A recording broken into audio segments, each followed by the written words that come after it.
আমাদের যে criminal database আছে তার ফিঙ্গারপ্রিন্টও নেওয়া হয়, আমরা কালেকশন করি এবং সেই ফিঙ্গারপ্রিন্ট কালেকশন করে ফিঙ্গারপ্রিন্ট ম্যাচ করা হয়েছে এবং ম্যাচ করার পরে আমরা আমাদের যে ডেটাবেজ ছিল সেই ডেটাবেজ অনুযায়ী একজন অপরাধীর সঙ্গে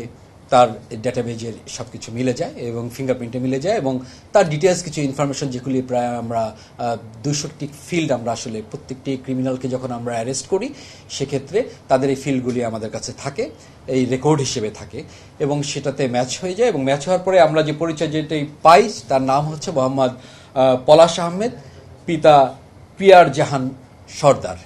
এইটা এবং তার ঠিকানা নারায়ণগঞ্জ। এই 3টা ফিল্ড পাই এবং আমাদের কাছে যে ক্রিমিনাল অফেন্সের যে রেকর্ড আছে সে অনুযায়ী তার যে অপরাধের সে 2012 সালের দিকে একটি নারী অপহরণের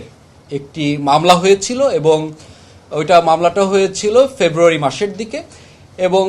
সেই প্রেক্ষিতে র্যাব তাকে সহ এবং আরেকজনকে আটক করে এবং সেটা 8 লক্ষ টাকা মুক্তিপণের জন্য সে আসলে ওই ভিকটিমকে আটকে রেখেছিল। পরে ভিকটিমকে উদ্ধার করা হয় এবং যে অপরাধের সঙ্গে সম্পৃক্ত ছিল পলাশ আহমেদ এবং তার আরেকজন সহযোগীকেও তখন গ্রেপ্তার করা হয়েছিল মার্চ মাসে 2012 সালে। এই রেকর্ডটা আমাদের কাছে আছে এবং যে তথ্যগুলি আছে এগুলি আসলে যখন আমাদের কাছে ডেটাটা এন্ট্রি হয়েছে সেই এন্ট্রি অনুযায়ী এবং সেই অনুযায়ী সে তখন তার ডেট অফ বার্থ ছিল 1994 সালে সে জন্মগ্রহণ করে এবং শিক্ষাগত যোগ্যতা এসএসসি সমমূল্যায়নে, যেটা হচ্ছিল মাদ্রাসাতে সে লেখাপড়া করত। সে প্রেক্ষিতে বর্তমানে আসলে এই যে 2012 থেকে এই ইসের মধ্যে আসলে তার যে অন্যান্য যে অ্যাক্টিভিটিস সেই তথ্যগুলি আসলে আমাদের কাছে নেই আপাতত। আমাদের যে ডেটাবেজ অনুযায়ী যে তথ্যগুলি ছিল সেটা আমরা আপনাদেরকে বললাম। আর একটা বিষয় হচ্ছে যে ইতিমধ্যে আপনারা নিশ্চয়ই জানেন যে এই ঘটনাটি যখন প্রথম দিকেই যখন আসলো তখন তাৎক্ষণিকভাবে র্যাব 7-এর যেহেতু র্যাব 7 খুব ক্লোজ এয়ারপোর্টের খুব কাছে, র্যাব 7-এর সদস্যরা তড়িৎ গতিতেই আসলে এয়ারপোর্টের দিকে যায় এবং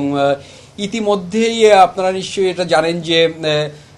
যে নিহত যে হয়েছে পলাশ আহমেদ, যে পরিচয় আমাদের ডেটাবেজ অনুযায়ী আছে এবং